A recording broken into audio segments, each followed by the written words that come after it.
It's Carter Sports back. And today I head out to USC to talk about what defensive player gonna make that next leap under this new coaching system. So let's go. And before I start this video, can y'all please hit that like, please? And boy, if you ain't subscribed, you better subscribe. Disclaimer: under Section 107 of the Copyright Act 1976, allowance is made for fair use for purposes such as criticism, comment, news reporting, scholarship, and research. Fair use is a use permitted by copyright statute that might otherwise be infringing. Nonprofit, educational, or personal use tips the balance in favor of fair use.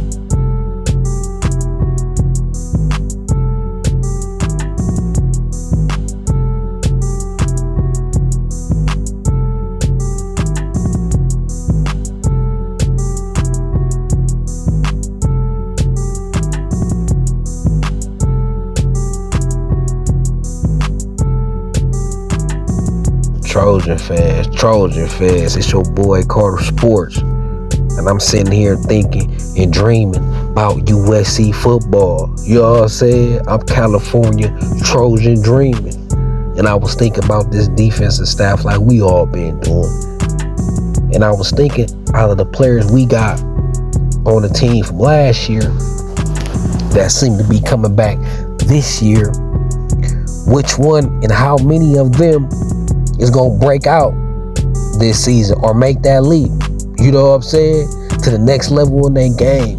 Cause best believe y'all, it gonna be some players balling like they ain't never balled before. We gonna be like, where that come from?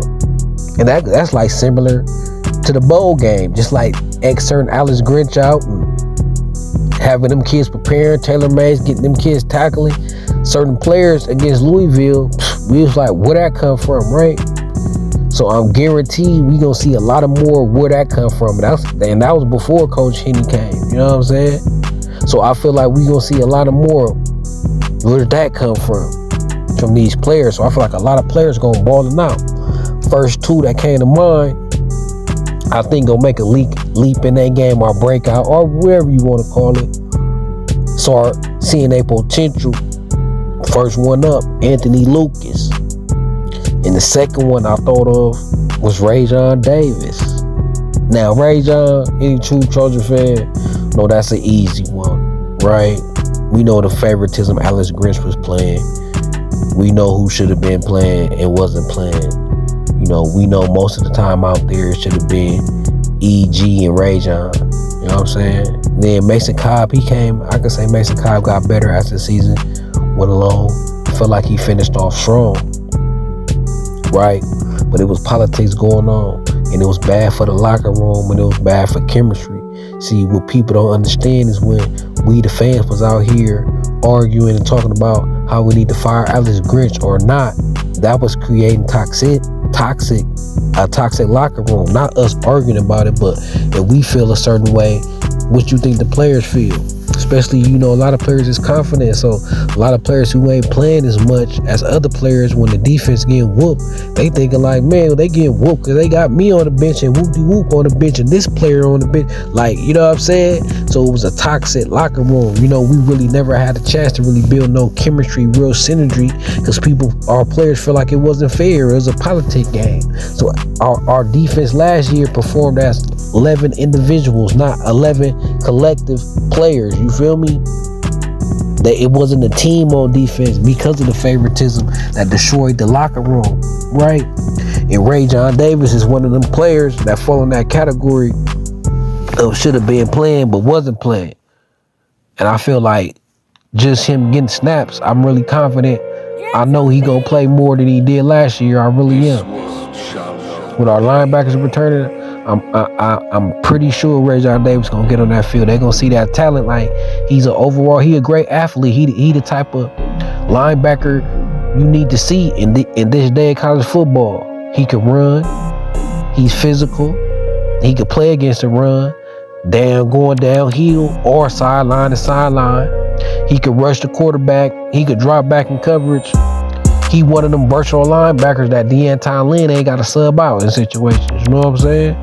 So I think Rayjon Davis gonna ball out more. We gonna see him take that leap because the snaps.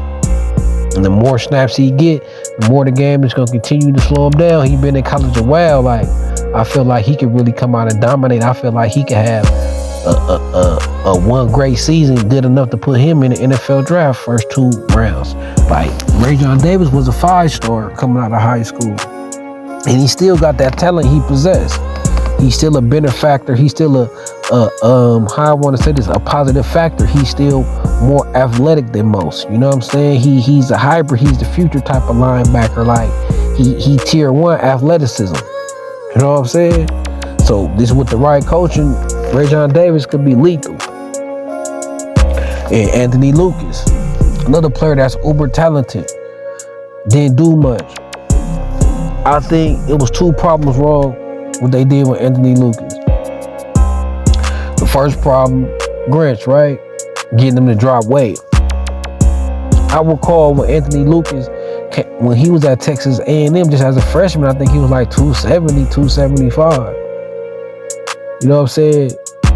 I thought when he came over here, that's going to keep increasing and put him at 285, 290. Instead of bulking Anthony Lucas up, they slimmed him down. They had him playing like 245, 250, I think. At max, he was like in the 250 range. That's one mistake. I mean, the kid's 6'5". Like, he could carry weight and still keep his athleticism and speed. He carried his weight well, had good weight distribution his whole life, right? So that was the mistake. I mean, he got long arms. You play into that long arm, then you put muscle and power behind that. Why would you want to slim down 6'5"? Unless that 6'5" just naturally carry weight like Gentry or something like 220, 225. But nah, he was carrying 270 naturally at 6'5". You know what I'm saying? So why would you slim him down? Like, so they slimmed him down around the 250. That was the first mistake. The second mistake, trying to turn him to a rush edge. I feel like Anthony Lucas is a defensive end. He defensive end. I feel like he's better with his hand in the dirt. He's defensive end with capability to slide inside sometime. If anything, instead of taking Anthony Lucas and trying to slim him down and make a rush edge, I'll take Anthony Lucas and add weight and make him a DN/D tackle. Because he got the frame for it. You know what I'm saying? So I feel like if he's applied right, and I'm confident in Coach Henney, I don't think Coach Henney is going to look at Anthony Lucas as a rush edge per se. You know, I think he going to look at Anthony Lucas and be like, this kid hand should be in the ground. Because I feel like if we going to make Anthony Lucas a rush edge, like rush edges is really linebackers that's big enough, you know what I'm saying, to play at the line of scrimmage. I mean, not even that. They rush edges is linebackers, really. You know, look at Jamil Muhammad. He played linebacker at Georgia State. You know what I'm saying? He's 6'2", 220. Like, I mean, now he bigger than that. He like 240, 250. Right? Jamil Muhammad 6'2", 250. That's linebacker. You know what I'm saying? Braylon Shelby. Now, Braylon Shelby, he's more athletic than Lucas. Brandon Shelby like 6'4", but he's more of a linebacker type. He played linebacker in high school. Anthony Lucas always had his hand in the dirt. So I'm putting more pounds on Lucas. I'm getting him up to the 280 range, at least at 6'5", 280. He'll have enough power, got them long arms, as long as he know how to fight with his arms and keep that speed where he'll have power and speed. And at 280, if he can play with the right technique and vicious enough, he can play on the inside. We can rotate him inside and outside. That's how Anthony Lucas should be developed. I don't know why they tried to make him a Von Miller or something. You know what I'm saying? Like, this kid supposed to be trending towards like a Reggie White, Bruce Smith type. You know what I'm saying? Myles Garrett. That's what I always looked at Anthony Lucas, a type of player like that. You know what I'm saying? Put his hand in the dirt. So them the 2 players I feel like the most on defense is going to have a breakout season with this new coaching staff.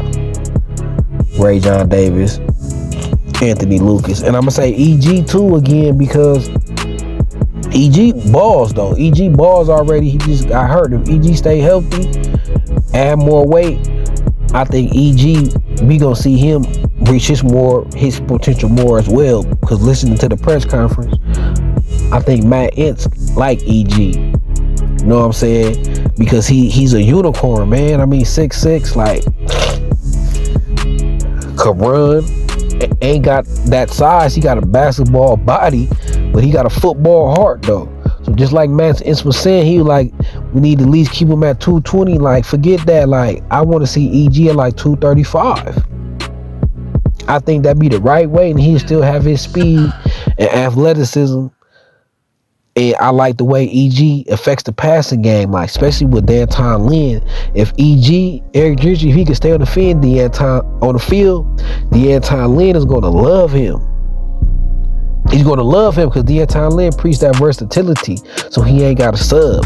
So Eric Gentry is a linebacker, y'all. Y'all know he can easily play safety. He caused havoc in the middle of the field on them seams, or you could use him to cover them tall tight ends. Like D'Anton Lynn would have had Eric Gentry on Dalton Kincaid and not Max Williams. You know what I'm saying? Or if not, if we playing in the zone, he's a nightmare when he's playing in the middle of the field, forcing the quarterback to throw over him in the seams. You know what I'm saying? Make it hard to be accurate because he might pick it. You got to put a certain arc which might change your trajectory to an inaccurate pass. I've seen it plenty times on film with EG. So the fact that D'Anton Lynn preaching his versatility with defense to be ready for the run and pass every play, Eric Gentry is like a piece on the chest that can make every move, could go diagonally, horizontally, vertically, whatever, you know what I'm saying? 3D, 4D chess. Like you could use him any way. He could play corner. He could play a zone. Eric Gentry, you can't tell me Eric Gentry can't sit in the zone to play corner for a snap or two if have to. You can't tell me he can't cover a tight end or a running back out the backfield if he have to. He can. You know what I'm saying? So them is the three players I see leveling up. Eric Gentry, I see him leveling up if he stay healthy. I feel like he is. I feel like he gonna gain more weight for some reason. I feel like EG finna come in at like 230, y'all. And then Rayjon, I feel like he go ball. He gonna get on the field. This ain't no favoritism. So we gonna be honest. He one of our top 2-3 linebackers talent wise, and he got experience with him, and he didn't stay down. So I know he got heart. Like Rayjon Davis is kind of like the Miller Moss on the defensive side, been sitting on the bench, but with uber talent, a talented player coming out of high school and ain't really got his chance yet. So man, Rayjon Davis, Anthony Lucas, Eric Gentry, them the players I'm looking to have a major breakout season for USC under this new coaching style. So until then, it's Carter Sports, it's USC, it's Trojan City. So let's go.